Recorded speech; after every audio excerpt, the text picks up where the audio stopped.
Hey everyone, and welcome to the Defining Your Life podcast, where we focus on living in our purpose, practicing presence, and activating our power in each moment. I'm Marsharelle, your resident pep talk provider, and I invite you to join me as we continue to learn, lift each other up, and strive to level up together. Because we are never finished defining our lives, and it takes a village, so let's build one. Stay tuned for the episode. Hey everyone, I hope that you are well and that this week has been filled with positivity so far. I'm just going to get right into it today. If you find yourself unsettled around any of the relationships or situations in your life, it's time to seek peace. Because the negativity that you're holding on to by not having peace around that situation is literally going nowhere unless you evict it from your mind, your space, and your body. But if you want to be free and you want to find yourself again wholly, you have to seek peace.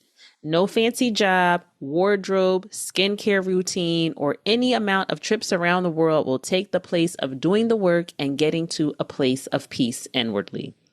Now, seeking and obtaining peace can be the result of a variety of actions, most of which don't look pretty or desirable, but all of which you are probably aware of, but too stubborn to do. Maybe it's asking for forgiveness.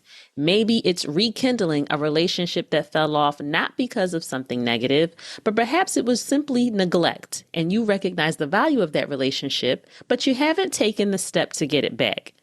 Maybe you need to talk to a third party, a counselor, a therapist that can help you come to terms with the end of a relationship, whether due to an issue you haven't had and won't have the opportunity to resolve, or even due to safety issues or some type of loss. Maybe you really just need to consult God, but have been avoiding it because you don't want to hear what he has to say, and that definitely is not going to bring you any peace. But the point I'm trying to make here is that not making peace only leads to greater discomfort in life. There will always be things that unsettle you. And if you never address them, all those unresolved things are going to do is pile up inside of you with nowhere to go. When you have those misplaced emotions toward another person or situation, when you feel an uneasiness in your body when certain things come up, it could be due to your lack of peace. Sometimes you got to dig deep and go the places you don't want to go in order to face the feelings you don't want to feel or uncover what you never knew was there in the first place. I'm not sure why I felt compelled to share this with you all today. I'm sure you've heard it all before, but a lot of us, including myself, are just hard-headed. And so we got to hear it again and again. You know what you got to do, but for some reason, you just won't do it. Now, last episode, we talked about making moves, and I suppose these thoughts here just piggyback on that. But how will you get the peace that you seek if you don't first make yourself available to receive it or address the very thing that is disrupting the peace that you are chasing? It's the greatest form of self-care, y'all. Creating, living in, and providing peace for yourself is the greatest form of self-care. And getting to that place can take hard work, like the work of acknowledgement, the work of acceptance, the work of moving on. Remember when Lieutenant Dan got injured in Forrest Gump? What a hard and trying road that I certainly can't imagine. He went on for years, miserable and ready to leave this place, right? Looking for an escape. And he was angry. But guess what? That anger didn't soothe him. The drinking, the paid female company, none of it soothed him. But he went out on that boat, had an encounter on the water with God, and came out of it a new man, having found peace. Now, clearly, Lieutenant Dan was a fictional character that had to accept the extreme outcome of a very terrible situation. But in real life, I always admire the great strength of those that have the ability to keep going, even beyond just existing after great trauma has come down on their life.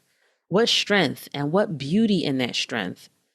What I admire most is those that are able to find peace in the midst of it, because they prove what is possible and that what is possible makes all the difference.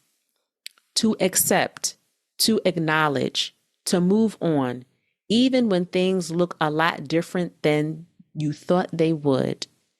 It is possible to find peace and release that negativity from your body.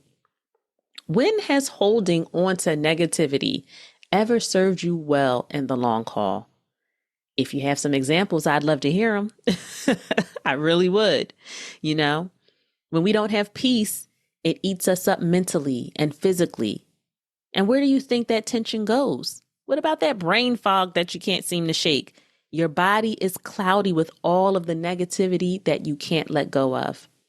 But if you don't let go, you won't ever get the peace that you've been searching for because you need two hands to receive it. So drop what you've been holding on to, stretch your arms wide, and receive the peace that you need to move forward healthily and whole. I'll leave you with a few words from someone unknown today. They said, when things change inside you, things change around you. And I'll add, your circumstances may not change, but your reaction can. Your reality may not change, but your perception can. Whatever you have to let go of, whatever you need to repair, whatever you need to pursue, do it in the name of peace. Now I'm off my soapbox, y'all. So thanks so much for listening. And if what you've been hearing has been beneficial, please don't forget to rate, review, share, and follow the pod. I can't wait to chat with you all again next week. Take care until then.